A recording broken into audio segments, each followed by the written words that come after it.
Chapter 50 of the Adventures of Ferdinand Count Fathom by Tobias Smollett. This recording is in the public domain. Fathom's expectations with respect to the fair orphan having thus proved abortive, he lost no time in bewailing his miscarriage, but had immediate recourse to other means of improving his small fortune, which at this period amounted to near £200. Whatever inclination he had to resume the character he had formerly borne in the polite world, he durst not venture to launch out again into the expense necessary to maintain that station, because his former resources were now stopped, and all the people of fashion by this time convinced of his being a needy adventurer. Nevertheless, he resolved to sound the sentiments of his old friends at a distance, and judge, from the reception he should meet with, how far he might presume upon their countenance and favour. For he rightly supposed, that if he could in any shape contribute to their interest or amusement, they would easily forgive his former pretensions to quality, arrogant as they were, and still entertain him on the footing of a necessary acquaintance. With this view, he one day presented himself at court in a very gay suit of clothes, and bowed at a distance to many of his old fashionable friends of both sexes, not one of whom favoured him with any other notice than that of a quarter curtsy or slight inclination of the head;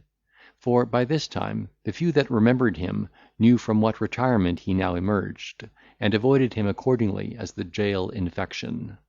But the greater part of those who had cultivated him in the zenith of his fortune were now utter strangers to his person, which they had actually forgot amidst the succession of novelties that surrounded them, or, if they did recollect his name, it was remembered as an old fashion which had been many months out of date.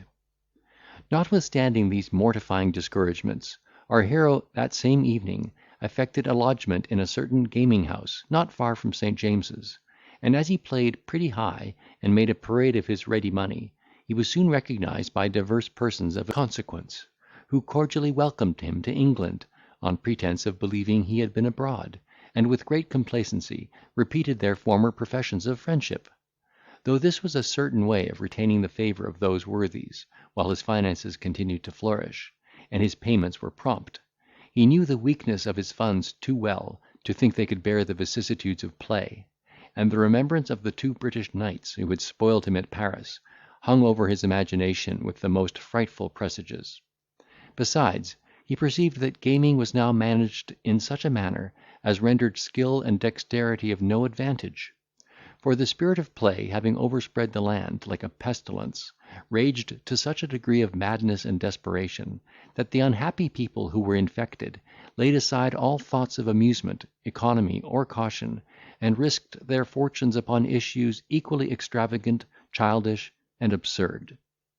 The whole mystery of the art was reduced to the simple exercise of tossing up a guinea, and the lust of laying wagers, which they indulged to a surprising pitch of ridiculous intemperance. In one corner of the room might be heard a pair of lordlings running their grandmothers against each other, that is, betting sums on the longest liver. In another, the success of the wager depended upon the sex of the landlady's next child; and one of the waiters happening to drop down in an apoplectic fit, a certain noble peer exclaimed, "Dead for £1,000." The challenge was immediately accepted; and when the master of the house sent for a surgeon to attempt the cure, the nobleman, who set the price upon the patient's head, insisted upon his being left to the efforts of nature alone, otherwise the wager should be void. Nay, when the landlord harped upon the loss he should sustain by the death of a trusty servant, his lordship obviated the objection, by desiring that the fellow might be charged in the bill. In short, the rage of gaming seemed to have devoured all their other faculties, and to have equalled the rash enthusiasm of inhabitants of Malacca in the East Indies, who are so possessed with that pernicious spirit, that they sacrifice to it not only their fortunes, but also their wives and children; and then, letting their hair down upon their shoulders, in imitation of the ancient Lacedaemonians, when they devoted themselves to death, those wretches unsheathe their daggers, and murder every living creature in their way. In this, however, they differ from the gamesters of our country, who never find their senses until they have lost their fortunes, and beggared their families; whereas the Malays never run amuck but in consequence of misery and despair. Such are the amusements, or rather is the continual employment, of those hopeful youths who are destined by birth to be the judges of our property and pillars of our constitution. Such are the heirs and representatives of those patriots who planned, and those heroes who maintained, the laws and freedom of their country; who were the patrons of merit, the fathers of the poor, the terror of vice and immorality, and at once the ornaments and support of a happy nation. Our adventurer considered all these circumstances with his wonted sagacity, and seeing upon what precarious footing he must stand, should he rank himself with such society, he wisely came to the resolution of descending one step in the degrees of life, and of taking upon him the title of physician, under which he did not despair of insinuating himself into the pockets of his patients, and into the secrets of private families, so as to acquire a comfortable share of practice, or captivate the heart of some heiress or rich widow, whose fortune would at once render him independent and happy. After this determination, his next care was to concert measures for his first appearance in this new character, well knowing that the success of a physician, in a great measure, depends upon the external equipage in which he first declares himself an adept in the healing art.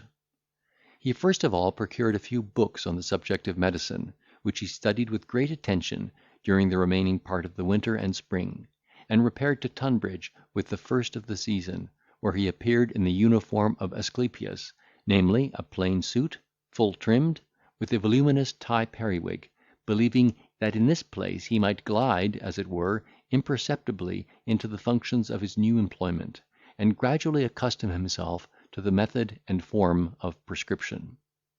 A man so well known in the gay world could not be supposed to effect such a transformation without being observed; and therefore, in order to anticipate the censure and ridicule of those who might be tempted to make themselves merry at his expense, he, on his arrival at the Wells, repaired to the shop of an apothecary, and calling for pen, ink, and paper, wrote a prescription, which he desired might be immediately made up. While this was doing by the servant, he was invited into a parlour by the master, with whom he entered into conversation touching the properties of the Tunbridge water, which seemed to have been his particular study; and indeed he had perused Rouzy's treatise on that subject with indefatigable assiduity.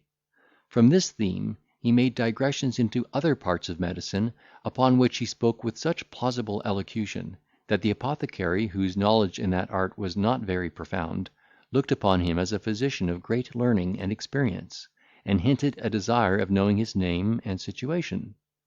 Fathom accordingly gave him to understand that he had studied physic, and taken his degrees at Padua, rather for his amusement than with any view of exercising medicine, as he could then not possibly foresee the misfortunes which had since happened to his family, and by which he was now compelled to have recourse to a profession that was very much beneath the expectations of his birth. Yet he bore his disappointments with resignation, and even good humour,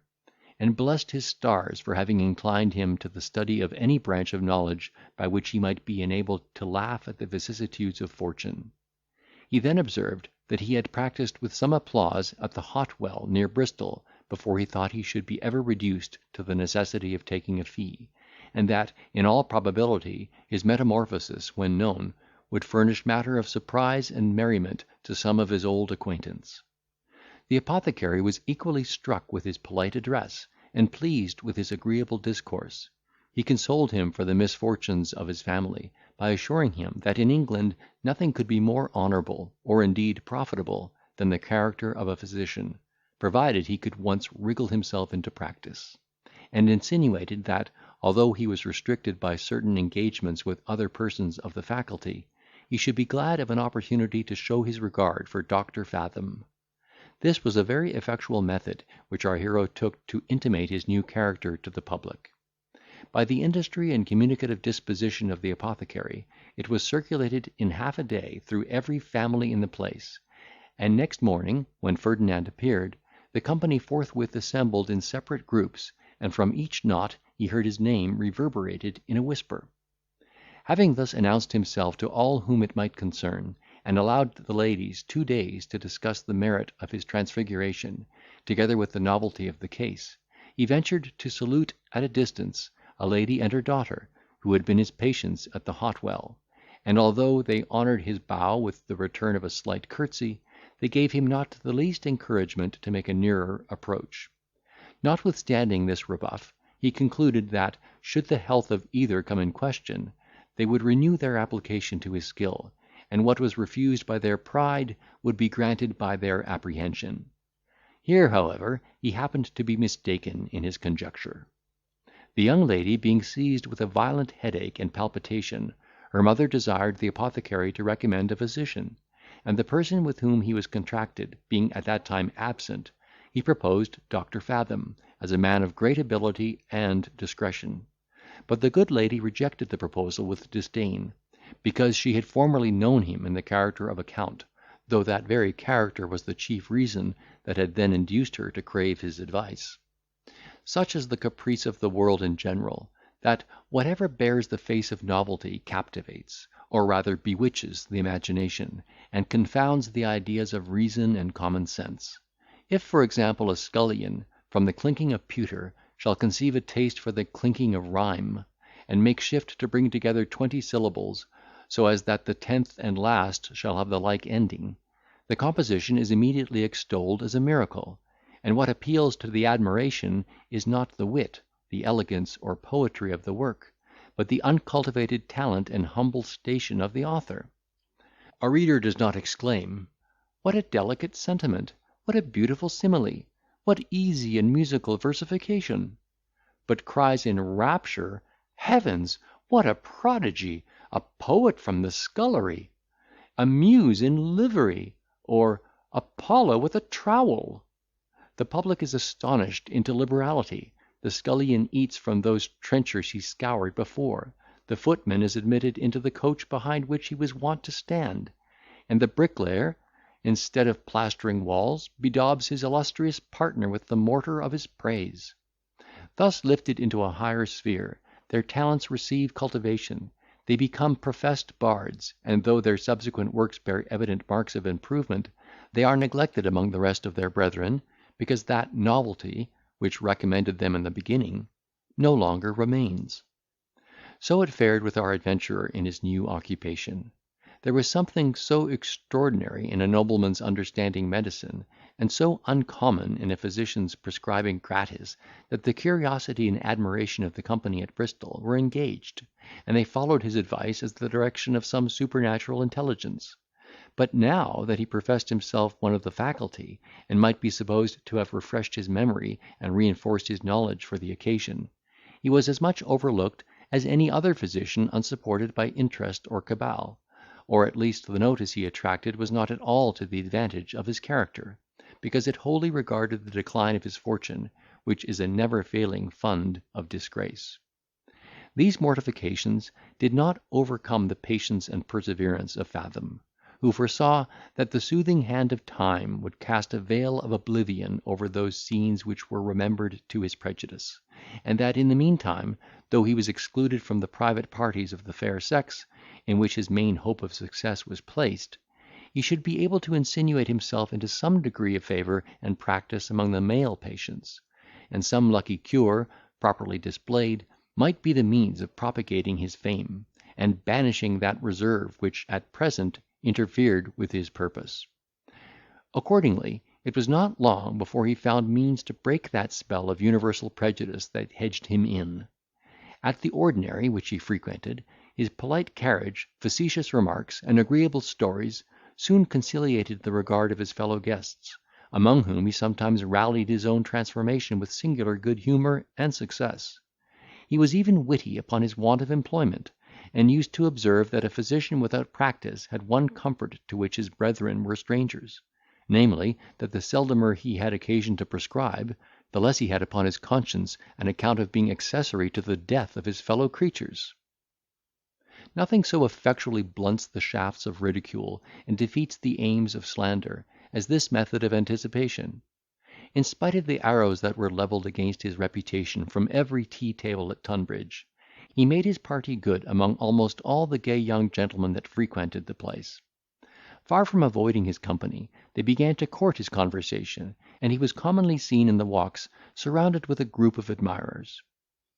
Having thus paved the way for a total removal of the invidious prepossession that obstructed his views, he, one night, while every person was lulled in the arms of repose, and universal silence prevailed, tuned his violin, and began to play some masterly airs in a tone so uncommonly expressive, and with such ravishing dexterity of execution, that a certain lady, who lodged in the same house, being waked by the music, and ignorant of the source from which it flowed, listened with rapture, as to the harp of an angel, and, wrapping herself in a loose gown, rose and opened her chamber door, in order to discover in what apartment the musician resided. She no sooner entered the passage than she found her fellow lodgers already assembled on the same occasion, and there they remained during the best part of the night, transported by the harmony which our hero produced. Dr. Fathom was immediately known to be the author of this entertainment, and thus retrieved the benefit of that admiration which he had forfeited by appearing in the shape of a physician. For, as people had formerly wondered to see a count skilled in medicine, they were now amazed to find a physician such a master in music. The good effects of this stratagem were almost instantaneous. His performance became the topic of discourse among all the fashionable company. His male friends complimented him from the information of the other sex, and that lady whom he had regaled, instead of that shyness and disdain with which she used to receive his salutation, at the very next meeting in the thoroughfare, returned his bow with marks of profound respect. Nay, at midnight she, with the rest, took post in the same place where they had been stationed before, and by frequent tittering and repeated whispers gave intimation to Fathom that they would be glad of a second serenade. But he was too well acquainted with the human passions to indulge this their desire. It was his interest to inflame their impatience, rather than to gratify their expectation; and therefore he tantalised them for some hours, by tuning his violin, and playing some flourishes, which, however, produced nothing to fulfil their wishes. At the ordinary, he was accosted by a gentleman, a lodger in the same house, who assured him that the ladies would take it as a great favour if he would let them know when he intended to amuse himself again with his instrument, that they might not, by falling asleep beforehand, deprive themselves of the pleasure of hearing his music. To this message he replied, with an air of consequence and reserve, that, though music was not the art he professed, he should be always complaisant enough to entertain the ladies to the utmost of his power, when their commands were signified to him in a manner suited to his character; but that he would never put himself on the footing of an itinerant harper, whose music is tolerated through the medium of a board partition. The gentleman having reported this answer to his constituents, they empowered him to invite Dr. Fathom to breakfast, and he was next morning introduced with the usual ceremony, and treated with uncommon regard by all the females of the house, assembled for his reception. Having thus broken the ice of their aversion in one part, so as that the beams of his personal accomplishments had room to operate, he soon effected a general thaw in his favour, and found himself growing once more into request amongst the most amiable part of the creation. His company was coveted, and his taste consulted in their balls, concerts, and private assemblies, and he recompensed the regard they paid to him with an incessant exertion of his agreeable talents, politeness, and good humour. End of Chapter 50.